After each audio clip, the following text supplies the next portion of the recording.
recording now, and also I'll back Oh, thank you for showing He me knows that. the one too. Who's this? It's the lobbyist for hire. Mm-hmm. It's all back to what the government can do. That he cannot say. They hit on annex and stuff like that. Mm-hmm. Because that was a big one, wasn't it, the annexation? They'll wait for him to 15th, something like that.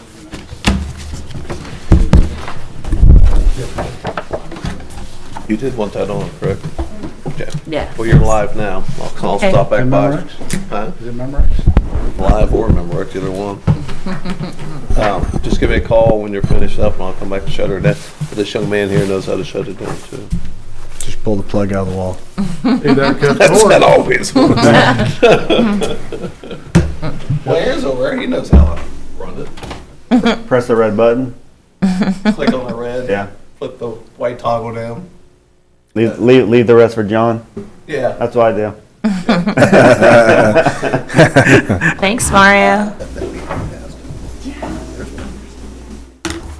We got the Schindler letter done finally. It was a long one, so the elevator, that's the elevator, Oh, okay. extended general condition. Because the tone of their letter that they sent to us in October was basically bring it on, let's go to mediation. So we're going to try, basically we got one last one back to them. And then we're going to probably, well, depending if redevelopment votes, but to use that construction process solutions. But we did get Triton done, you know that, right? Whoa, sorry. How you doing, Bill? I'm doing You healing up all right? Yep, I prepared a release for him to sign when he gets the check. Of course, the check won't be getting out until we do the claims on 16. So. Good, how are you, sir? All right. Hey, Mayor. How you doing, buddy? What? Can you meet tomorrow? 1 o'clock How are ya? here with the parking garage people at Hollywood? Crazy. Yeah, I freaking nuts. Oh my god. How did? Oh my goodness. Crazy weather out there. Yeah. It was your own dog? Yeah. Someone asked me, I said, I didn't know it was his own dog or a different dog. Oh. Yeah, that's I didn't yours. know it was your own dog And I'll either. go through it page by page. Dang. We'll get around to it. Did the dog go down? It's like on the pause.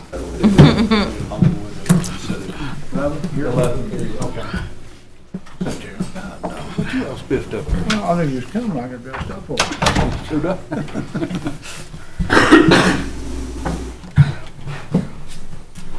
About right. About there.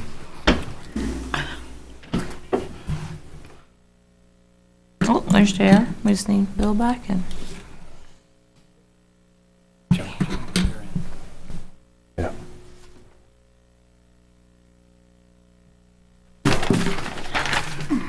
Read that second paragraph.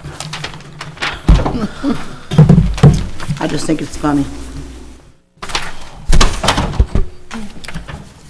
This is for the SOP thing. You mind signing it? They passed it. I brought it with me so I can get it to the board. Over municipally owned. Yeah, I know. I just thought it was humorous.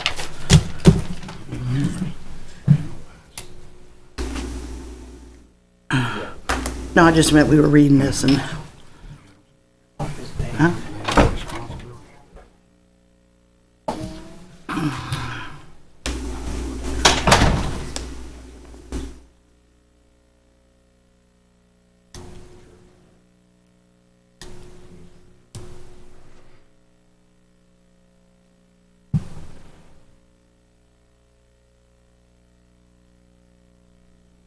Oh, I'm not working tomorrow. Oh, I don't want to. well, that's good enough reason, I guess. I hope so. Just so you know. I'll be in Ohio County all day too. Last hearing at 2:30. Yeah. So I probably won't be back. Everybody ready? Yeah. All right. You ready? Everybody ready? You ready, Jim? Call a special meeting to order. Roll call, please. Jane Pope is absent. Aaron? Here. Bill Bruner, Here. J.R. Holcraft, I'm here. I'm sorry, Mike Lawrence is absent, Leslie Votaw, Here. Olin Clausen, Present. Mayor Carr, Here. and myself. Okay, I'm gonna turn this over to Owen. Okay, we called an emergency meeting tonight of the utility board to go over the financial situation that we are finding ourselves in, dealing specifically with the electric utility. I've given you each a handout this evening. The first page in that handout is going to show, now bear in mind, we're holding a check right now to IMPA that they've been gracious enough to let us do, that if they cash that check, and mind you, that check is for our monthly purchase power for the community, for the city of Lawrenceburg, as well as some additional funds that are pass-through funds, basically pass-through funds from AEP to IMPA. The breakout of that is about $320,000 roughly of that is the AEP, so the lion's share of that is our purchase power. If we were to pay our bills as required by our contract with IMPA, we would this month be $575,000 in the hole. You can see to the left of this handout what some of those additional requirements would be in December. You've got 4 payrolls, so some of these things would be oncoming in the next 2 weeks and 2 weeks thereafter, but you've got the payroll, you've got pension, several things that we really have a steep obligation to make sure that we're funding and that we're paying. Before we get too much further in this, because of the institutional knowledge that he has and the historical knowledge that he has dealing with the rates, and I want to be very clear to point out that when I looked at these financials when first coming aboard, I could see that we had a problem that I anticipated to be 9, maybe 10 months down the road, that we had enough cash on hand to be able to operate, pay the bills. Even though we're operating at a deficit, I had enough cash reserves to be able to maintain that decline for the next 9 or 10 months. The AEP issue, though it is a separate issue, has brought those financial problems to the forefront. It has brought something that I thought would be, as much as a year maybe out to now, today. So in light of that, I'd like for Mr. Davis, because like I said, he's got the institutional knowledge, to provide us with a little background on that, and then that will segue into some more discussions from me. Mel?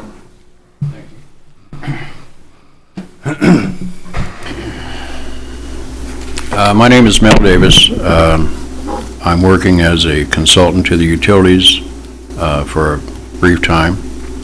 But as you all remember, 3 years ago, roughly, when you all were seated as a new council, we started discussing the need for a rate adjustment in the utilities, all of the utilities.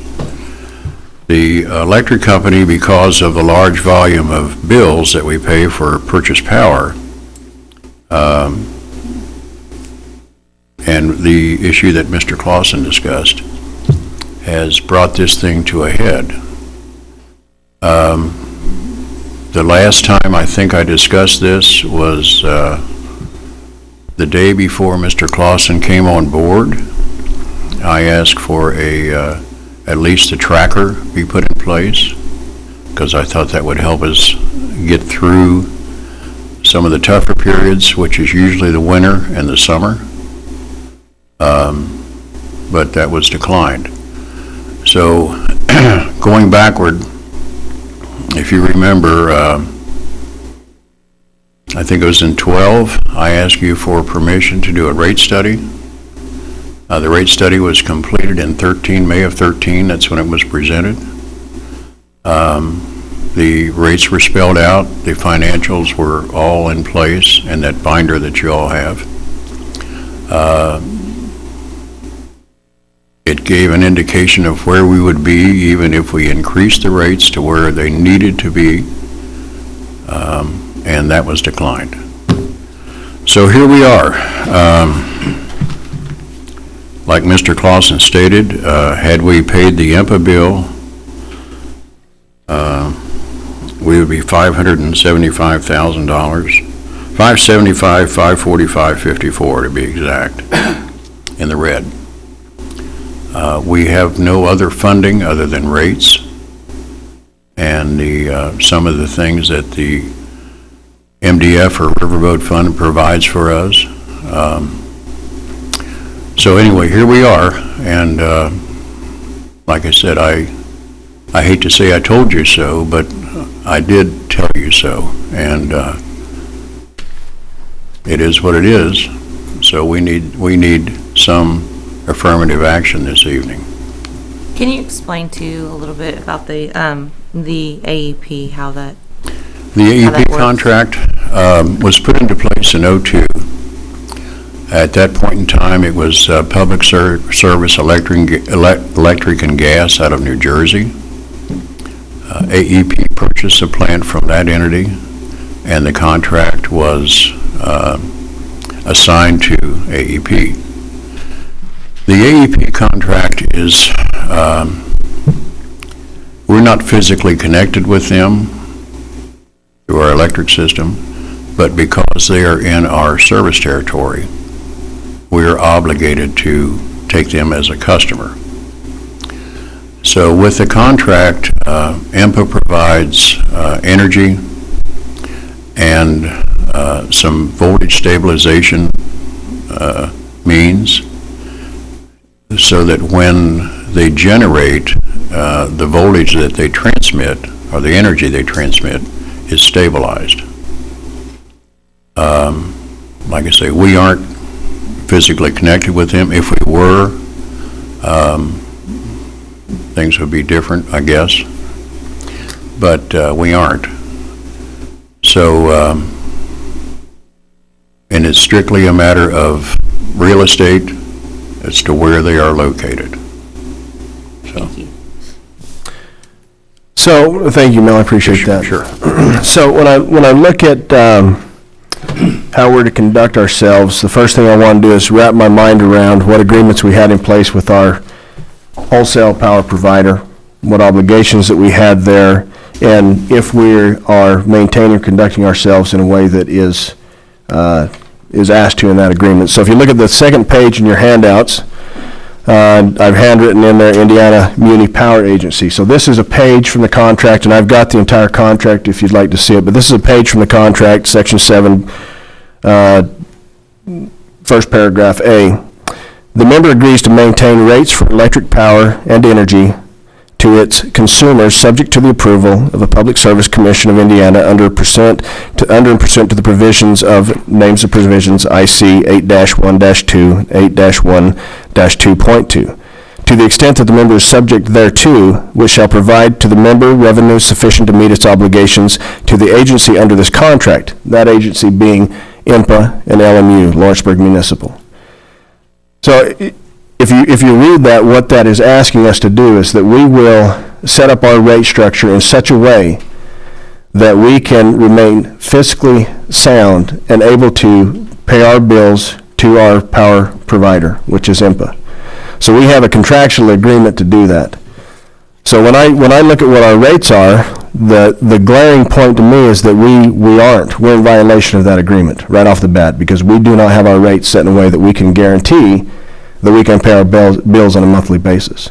And why that's important, there's several reasons why it's important, but one of them is the function that IMPA provides, the role that they provide for Lawrenceburg and the other 61 members, 62 including us.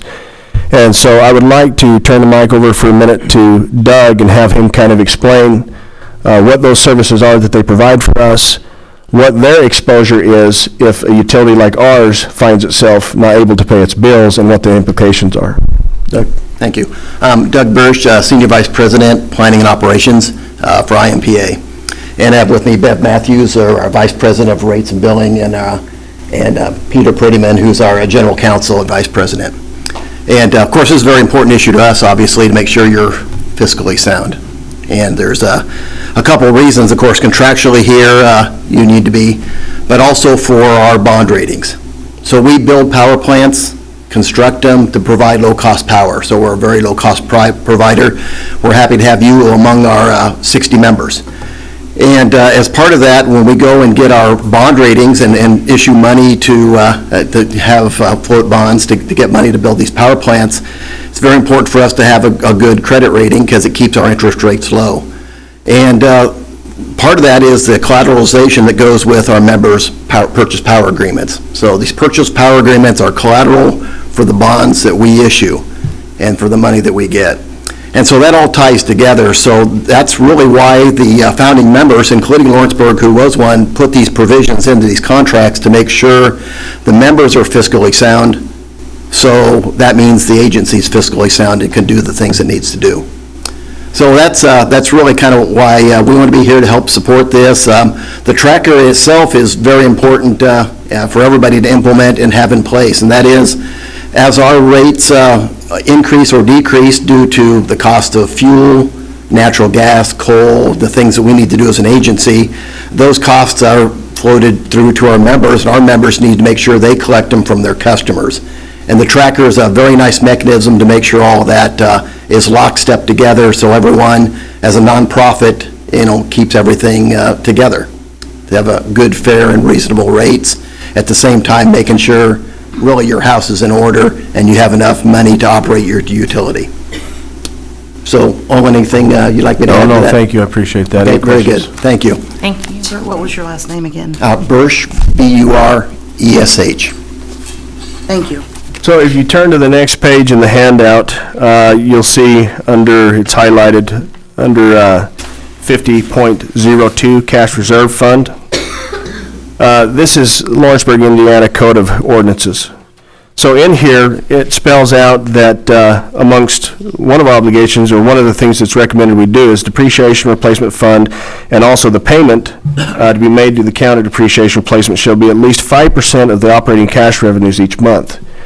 So it's giving us there very clearly a minimum of reserves that we will have on hand. And that's just a minimum. We can have anything above that, but as a minimum, it's telling us we should have 5% of that on hand. And if we did have that on hand, the thing that I want to point out is, in any utility structure, there are going to be things that come up. There's going to be challenges on bills and territories and things like this that come up as just a part of everyday business. Nobody wants those things, but that's just what happens. Your cash reserves are there to help you adjust and get through those type of challenges without having to come to, a meeting like this tonight.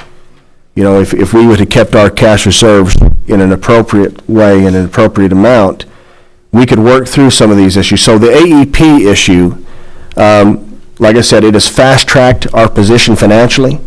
It's not the root cause of our problems. It's not the root cause of why we are where we are today. The rates are really the root issue here, and the fact that we have not been able to maintain a cash, an emergency fund, call it what you will, in the amount to help us through some of these turbulent times. If you'll turn to, it's Exhibit B in that same handout. I'm sorry, if you'll turn to Exhibit C, D, and the second one, D. This is out of the rate study that you all have received a copy of. The bigger rate study that was done, I believe now said in May of 2013? 14, I'm sorry. 13, right? The thing I want to draw your attention to would be on the one with the heading that says Survey of Combined Water and Sewer Rates.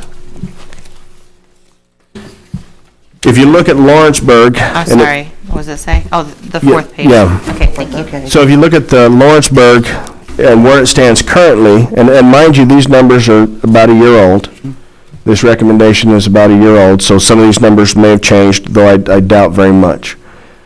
Lawrenceburg current puts us about third from the bottom. So still, in the lineup, we're very, very inexpensive. With the increased rate, the proposed rate, you can see where that would put us. It would move us up a couple spots. Still very inexpensive in relationship to some of the other communities, the outlying communities that we're surrounded by. Still very affordable, but what it gives us is the ability to maintain that solvency, that ability to adjust to unforeseen issues, to conduct ourselves in a proper fashion. If you would turn with me to the next page, survey of water rates. Again, you'll see Lawrenceburg near the bottom, not the cheapest out there, but near the bottom as our current rate. The proposed rate moves us up a couple slots. It's still not even, we're not even midway up the pack there. We're still well below the rest of our neighbors, competitors. The next page I'll have you turn to is the electric.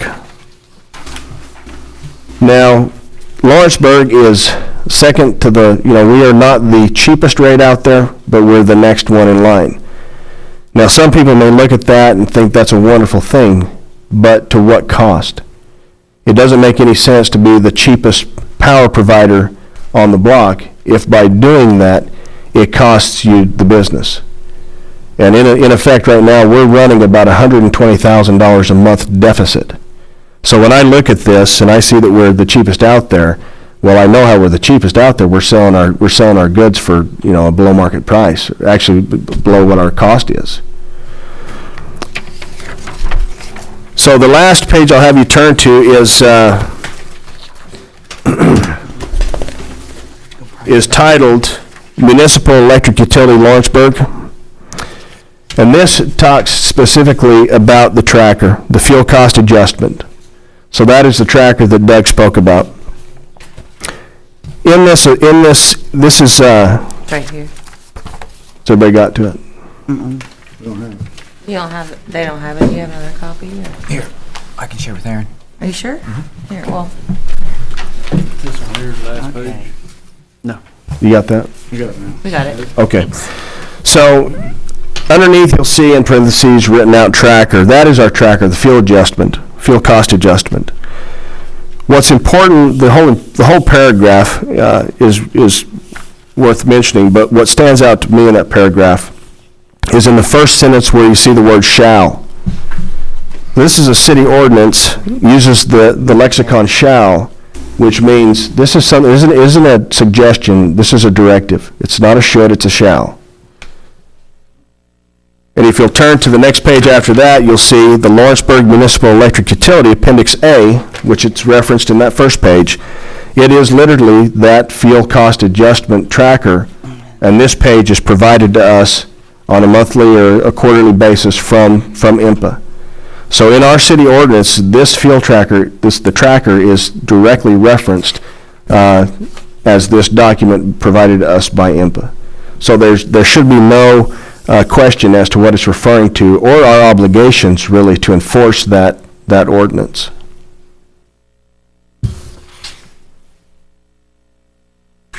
And with that, I'll stand for any questions or comments.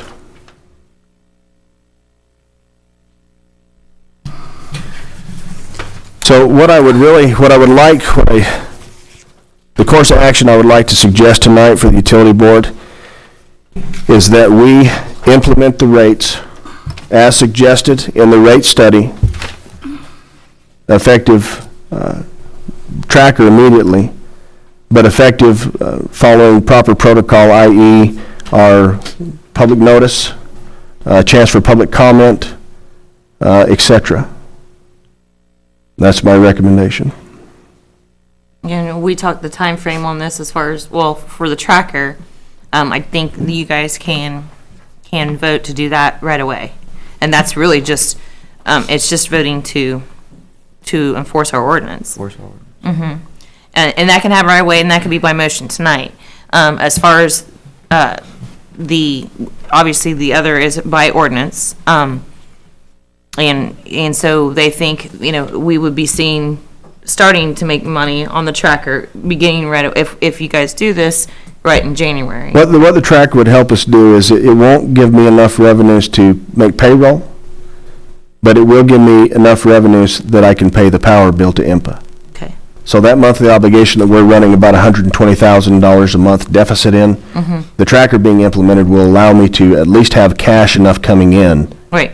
To be able to pay that bill. As of the end of January, correct? That could be as soon as January. Okay.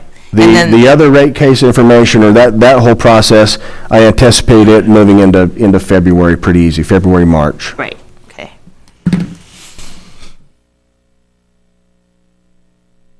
Make a motion to approve the tracker. Get a second? I'll second. Any discussion? All in favor?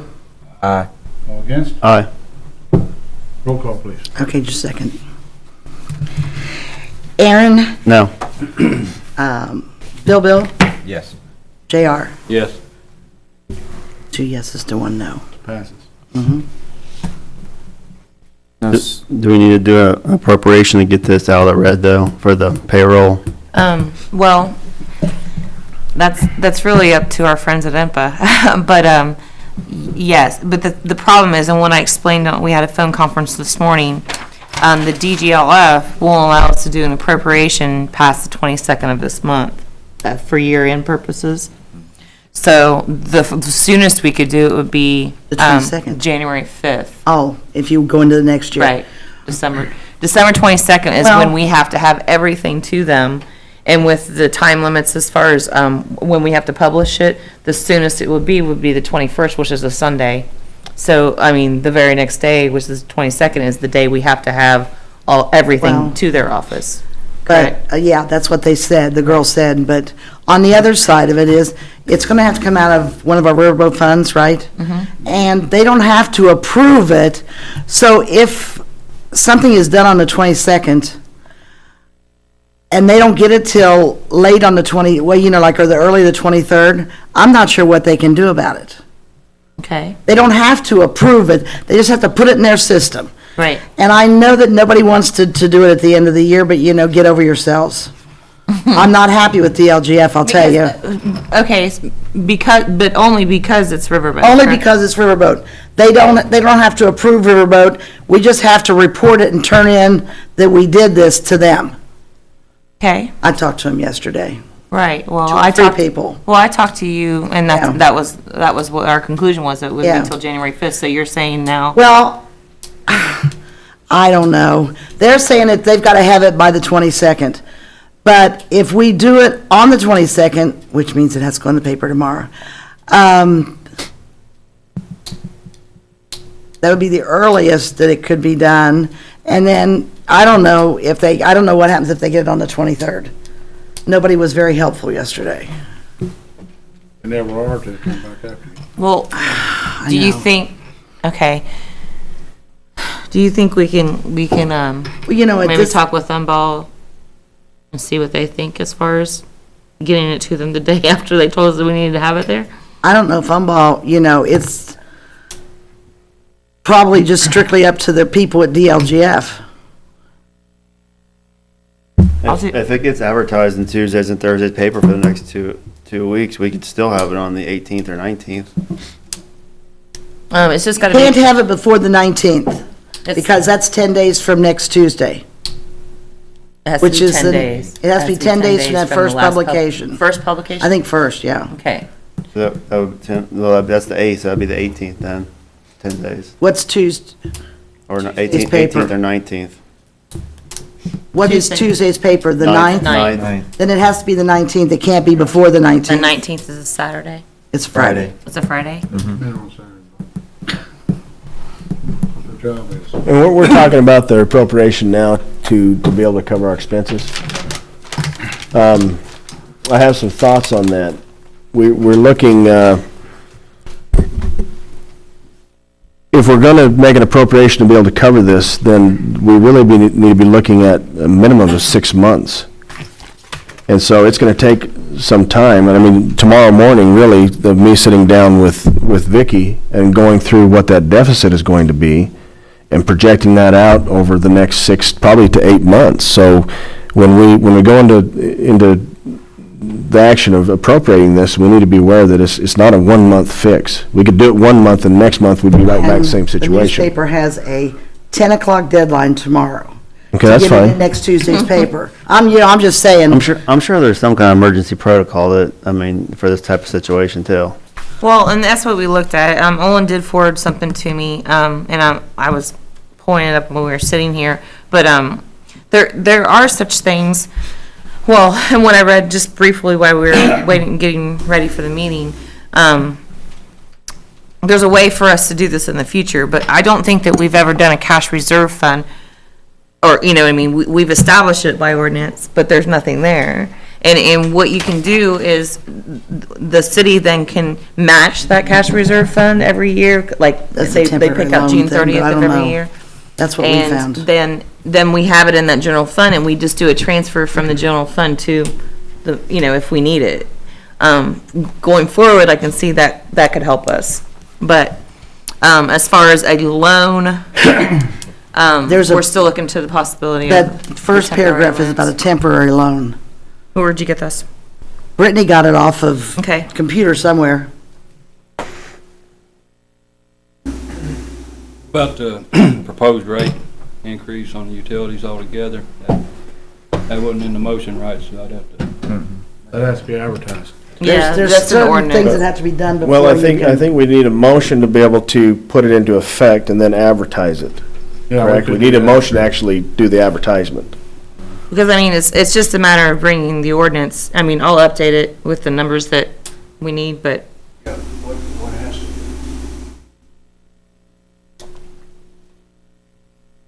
What has to happen is you all vote to approve the rates, okay? The rates have to be advertised, and I forget the time period on that. Then you have a public hearing. And right after the public hearing, you adjourn and go into a council session or a utility board session, whatever you want to call it. And then you either approve or disapprove the rates, okay? okay. That's still about a 2-month. It's about a 2-month period, and by the time you get the rates in effect, you're still lagging a month behind. Okay. And the rate increase, in order to catch up, will probably take 6 months or so to get the funds built back up to where we have funds to, where they have, I keep saying we, I'm sorry, I'm retired, where they have funds to operate. And then that's what I'm alluding to, you know, is we need to anticipate some assistance over the next 6 to 8 months before we can stand on our own 2 feet. And really, my obligation as the director of this utility is that we stand on our own 2 feet, that we operate without being subsidized by other means. It does say on here, and this is from the IACT, looks like it's from the IACT book, the temporary loan provisions of the Indiana Code. The reason I couldn't find it, because there are none as far as this goes. So, but if we could pass a home rule ordinance, to authorize such loans. So if something like this were to happen, again, we would be able to do the loan. But it also says, interestingly enough, in here, Indiana Code 8:1.538, which is noted. Well, that same section's noted, and and Indiana Code 36.92325 require the boards over municipally owned utilities and wastewater utilities to set rates in an amount which will ensure sound fiscal conditions for the utilities. So we're not just saying that it's our ordinance that says this. I mean, now these are, the state statutes that's requiring us to do this. So, thank you, Jackie. Well, Brittany found that. I didn't have a whole lot of time today to look for it, so, but Well, thank Brittany you. found that, I think, yesterday already. So if you want to do the rates, we're going to have a motion to do that. I have a, I'll make a motion. I have a question first, can Go ahead. I? And I'm just thinking, just the way it's been in the last 3 years is the cost analysis, the rate studies that have went on, even the tracker, it's always been voted down. The thing is we have 3 board members here tonight, instead of the 5. And I know Mr. Cook, JR, myself, there's only 3 of us. So the possibility, and I understand the shall being an ordinance and such, but the possibility of this being voted down, is unless, Well, that's fine, but I'll tell you, I welcome the utility board members to willingly vote that down. Because if it puts us in a financial situation, like I know that it will, you stand to be sued by the federal government because of our inability to fund a pension. You stand to be sued by the union for failure to be able to pay the employees. You stand to be sued by me personally for failure to be able to pay my contract. All of these things, I mean, if they want to vote those things, that to me would be extremely reckless.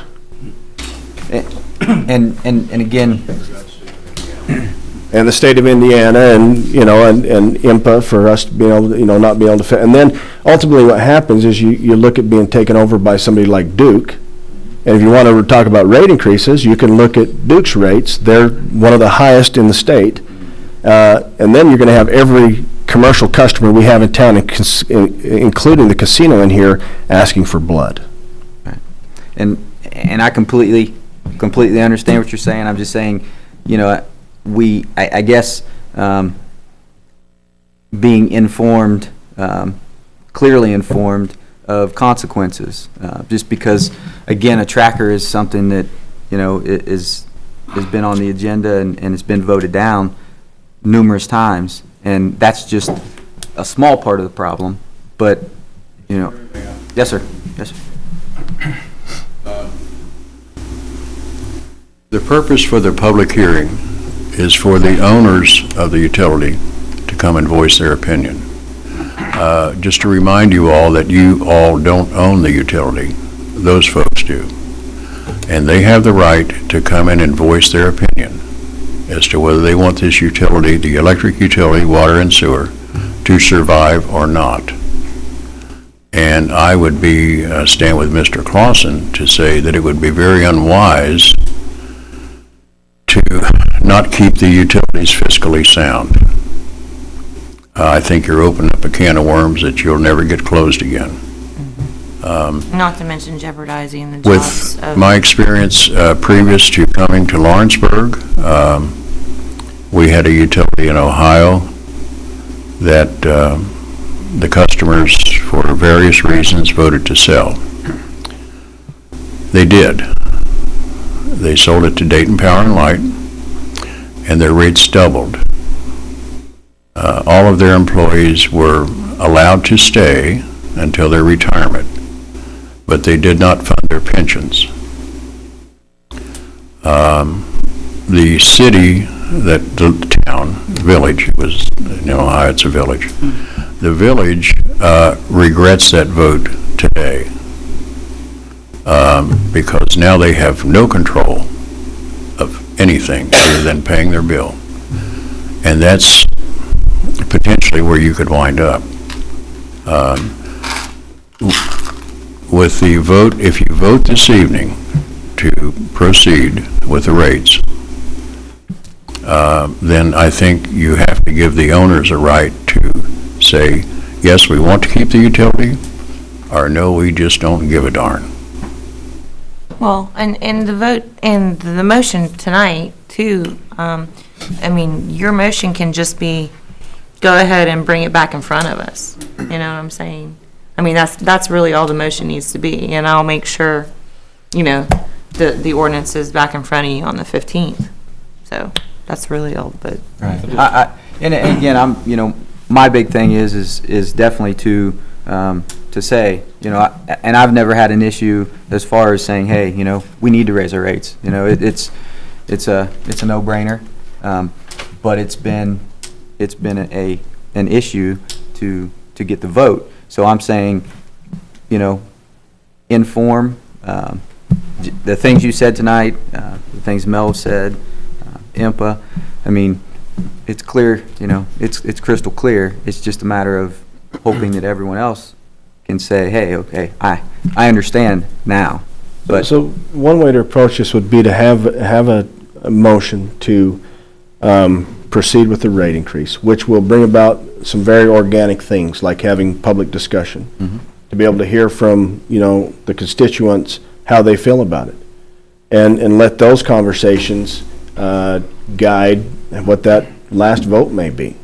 But the first step in this is to allow those things to happen by entertaining a motion to proceed with the rate increase. And one other thing I want to point out is any business or any town that has got any aspirations of economic development, one of the first things that corporations and companies are going to look at when they come into your community is how sound are your utilities? What are your rates going to be? Are they going to be, is there benefits for me to be there? And so for a company to come in and look at us and how we're sitting right now, there's going to be a lot of reticence on their part to invest dollars when their cost of power may go up exponentially because of, some takeover or something like that. The best way that we can help our economic development cause out is to raise our rates minimally, enough to cover our expenses and to be a sound organization. I don't know any business that doesn't want to accomplish that bare minimum. I believe before it gets that far, the state will come in and put us in receivership. Then there'll be some people on this board that have some ethical problems because they didn't keep up what their duties are supposed to be. And we don't want the state in there because they will raise the rates higher than what they're going to here. So it's crucial. It's at the point, the buck's been passed for how many years? It's time to do something. Long overdue, that's for sure. You gotta put the elections and all that stuff out of it. You gotta do your job as a board member and keep this afloat. Okay, entertain a motion. One question, Go ahead. because Mr. Clausen was saying that on these three types of rates here that we're cheaper than our neighbors, but on the combined sewer and water, Greendale's cheaper than Lawrenceburg, and then on the water rates themselves, Greendale and Aurora are both cheaper than Lawrenceburg. But Really, the only thing is just electric. what I was pointing out on there, specifically to the electric, was that we were well below Greendale.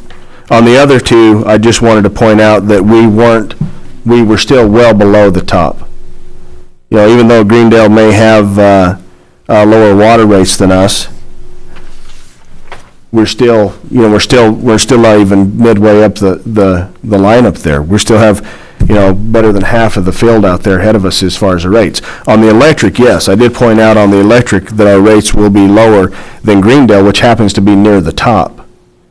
So if you look at it in the municipal sense, one of the ways that Greendale probably has lower water rates is they have higher electric rates. They have some of the highest electric rates in the state. And that probably allows them some leniency on what they're charging for water.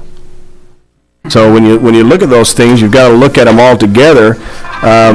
If we were charging what Greendale is for electric, I could reduce your water rates. I could put you below what Greendale's water rates were if I was charging what Greendale is for power. Yes. Well, That's fine. we had a utility attorney in here 2 years ago, and I'm thinking maybe we should bring him back because he wasn't wrong about anything he ever brought before any of the boards. I can't think of one thing he brought before the board that he was wrong about. Maybe we should get somebody like that in because that's what he works on every day. And you say about being sued by the state, by you, by the employees, maybe he might know the legal stance of availability of that. Well, let me ask you a very basic question. We know that we're losing money each month. It's just a fact, right? We don't debate that. We know that we're losing well over $100,000 per month. Knowing that, I simply look at the agreement we have with IMPA, and I know immediately that we are not in compliance with this contract. And it shouldn't give IMPA any reassurances that we think that it's okay to operate that way. And I would be for raising rates if the city's frivolous spending on other items were reduced, and I've said that for 2 years. I can't vote to raise residents' rates when we're spending $500,000 on a garbage truck that we didn't need and taking trips to New Orleans, Seattle, and It has nothing to do with utilities. but it's still city money. It has nothing to do with utilities. I can't do that. I'd rather the city subsidize utilities than spend frivolous in other areas. I can't justify that. Well, I can understand you're wanting to be fiscally responsible in all aspects of this, but you've got to be able to look at the electric utility as a sole business. I have revenues that come in that I use to pay my bills. I don't take money from other things to pay those bills. What's happening in Civil City doesn't have anything to do with me financially. I should be able to, at the very least, be able to pay my bills and be able to put some money in reserves to handle any unforeseens that come up. And I simply am spending more money than I'm taking in. And I understand where you're coming from, but the city's always subsidized them since I've been here, and they ran fine. This is the first time this has happened since I've been here in 3 years. You know, I think that's a coincidence that it happened, you know, at this time of year when you took office as well. A coincidence in what way? This is a coincidence hasn't happened in 3 years that I've been here, then you've been here 2 weeks. I'm not saying your fault, no. I'm saying that if it's happened a few years ago, something else could be done, but now it's turned into a big issue since you're here. Well, I can't speak to anything that happened in the past. I can just tell you that one of the very first things that you look at in utility is, do your rates cover your cost of doing business? I totally agree with what you're saying. I mean, I agree with that, but I shouldn't count on. I don't want to count on being subsidized from other functions in the city. I should be able to conduct myself in a way that helps those other things out. If you don't have to subsidize me, you'd have more money to do other things in the city with. You know, the parks department, streets, whatever those things. You know, put money towards economic development issues. I should be able to strengthen your guys' position, support your guys' position in your other financial endeavors by conducting myself appropriately. And I agree with you. I mean, I just can't justify when the people that voted to put me in here, yeah, this is utility board now, but I'm here because I'm a council member. This is a council. This has to be the city council. Because I've checked into it, it has to be the city council as this board. And they put me in here to do what they want. And then they don't want their utility raised when there's frivolous spending going on throughout the rest of the city. Yeah, I understand that everything's under the umbrella of the city, but they, well, I sure hate to pay for the sins of the other departments.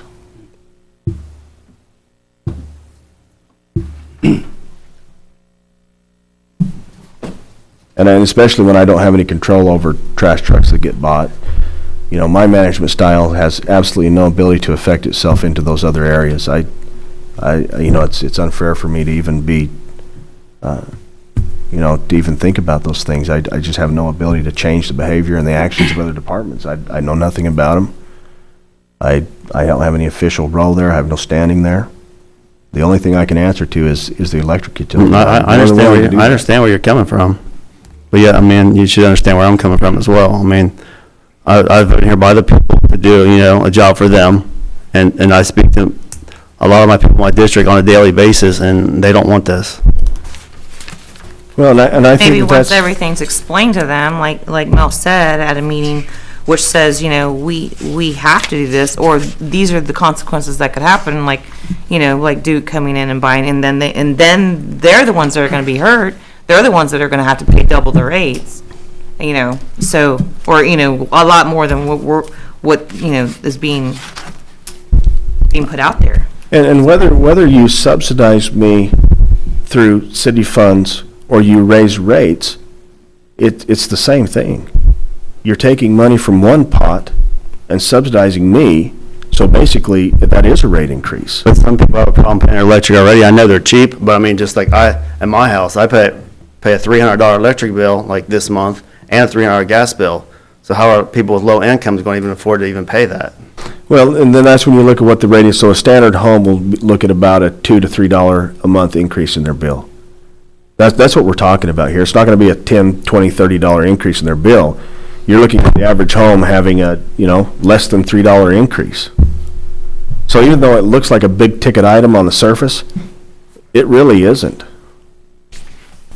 As far as what comes out of their pockets. Yeah, as far as what comes out of the customer's pockets on a monthly basis, if we didn't tell them that we did this, they'd never know it, because you'd literally have more cost if you left a 100-watt light bulb on in your garage all month. That would raise your rates more than this rate increase would. What it does collectively is allow us to pay our bills. $3 a month times 5,000 people in the city, that's $15,000. That's not gonna get us out of the hole. Well, you gotta take into account, I'm talking residential customers, you've got businesses that pay considerably more. You've got the casino, you've got Proximo, you've got companies that pay considerably more. Their bills aren't $300 a month.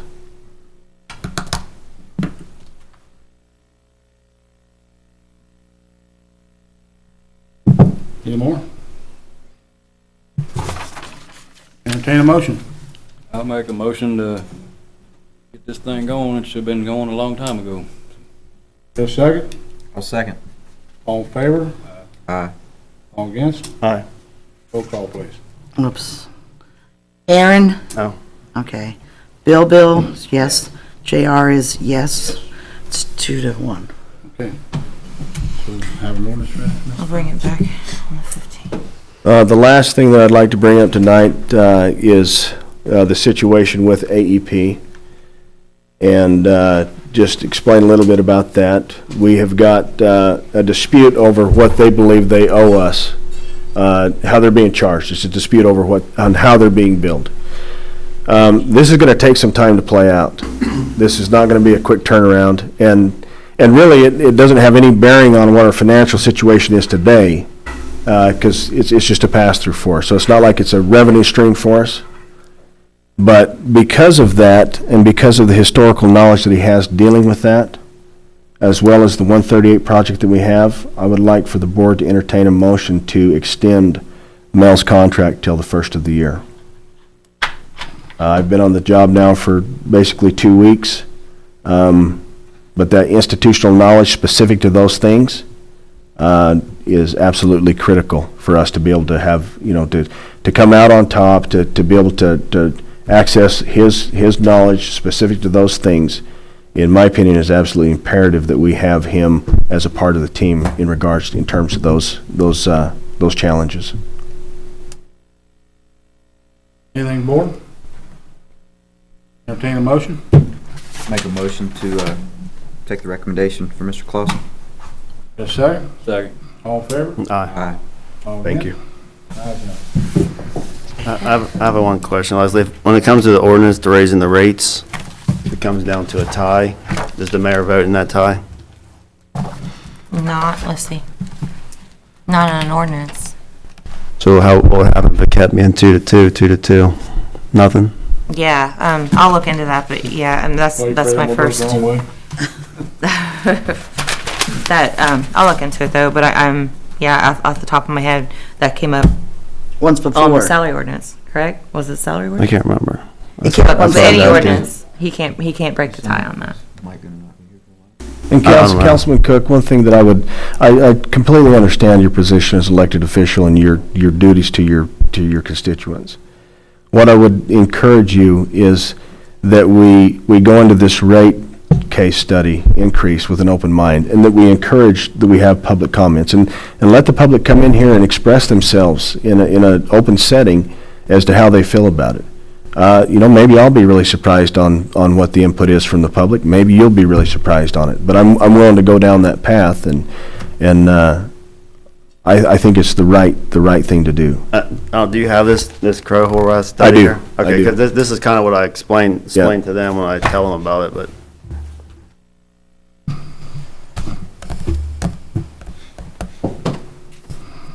Any more business come from this board?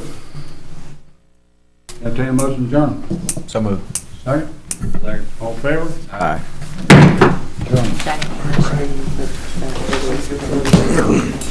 What? Utility board / council. I put utility board and council. Yeah. Yeah, okay. Thanks. Fine, yeah. Okay. Hope your face feels good. Me too. Okay, Conversation Leslie, piece. That's about all I can say. That Leslie, stinks, I'm so sorry. we That don't, stinks. we're not worrying about the additional appropriation right now. It's gonna eliminate. Thanks for coming down.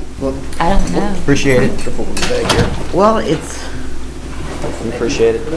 We'll keep, Nice to meet you. hopefully, keep fighting the fight. we kind You of, know, we've been fighting it for Long 3 years. time. Well, actually, even during the prior administration, for 8 years, they refused to. Well, we had a rate increase for 4 years, Be any other way. and then at the end, well, 3 years ago, that's when it ceased, but then new elected officials, I mean, we things talked changed, about and, doing it, and then you we know, talked I mean, about- it is what it is, but that's we did that's it my on only concern. That's why I brought it up, is, you know, we need to prepare ourselves for the no vote, I'm because not gonna it's been go a to 3 work to if I 2. don't have to. Oh, tomorrow? Yeah, You'd be surprised, right? You know, but I just, you know, That's all would. that's why I say inform them, I've been because, that they wouldn't let you I mean, in. we could be in a Yes, pretty you bad have. spot. That's no kid, you are. I have to give you that. Things are gonna be bad. Bill, does this mean we're not gonna do an additional appropriation? And then after that, I don't know. They only do associates and everything after that. Pay for school, you gotta buy your books and things like that. Well, I mean, But they, at this point, it won't hurt. That's a change. That's I the have to go first into step. work and do it. I hope they do. we'll find out. But yeah, I don't know. I hope everything Set up the way it was, wasn't it? But, works out. I knew knows? they paid for everything before.